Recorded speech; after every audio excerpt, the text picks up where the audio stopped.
et que tu n'as pas renié mon nom.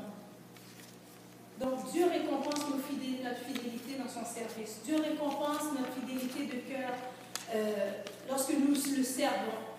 Et des fois on prie, on dit, demande au Seigneur, Seigneur, on travaille, et puis Seigneur, on sent qu'il y a des portes fermées. Mais voici que celui qui est le véritable, celui qui est notre Dieu, celui qui a les clés, nous dit que quand lui ouvre une porte, il n'y a personne qui peut le fermer. Et quand il ferme une porte, il n'y a personne qui peut l'ouvrir.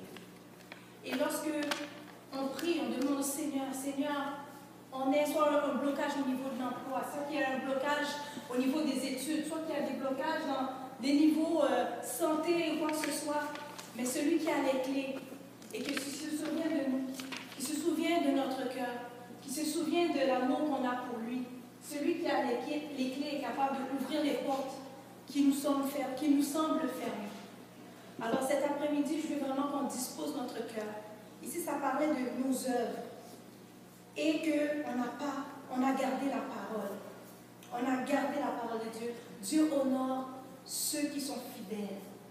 Dieu honore la fidélité de ses enfants.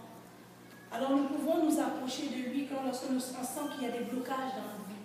On peut s'approcher de lui et compter sur lui parce que c'est lui qui a les clés. C'est Jésus qui a les clés. On voit dans le texte que ça parle de le Saint, S majuscule, le véritable. Donc ce n'est pas juste des adjectifs, c'est une personne.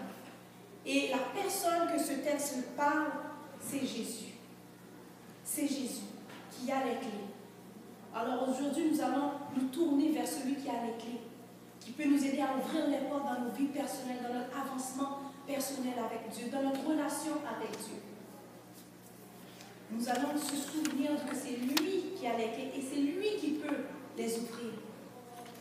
Et lorsqu'il y a des portes par lesquelles les ennemis entrent pour nous bloquer, pour nous perturber, c'est lui qui peut les fermer. Amen. C'est pour ça qu'il est notre bon berger. Parce que lorsqu'il ferme une porte, il ouvre une autre porte pour nous diriger. Et ce matin, Dieu veut vous diriger. Dieu veut vous diriger dans la porte que lui a ouverte pour vous, dans votre situation. Alors on va prier, on va se lever.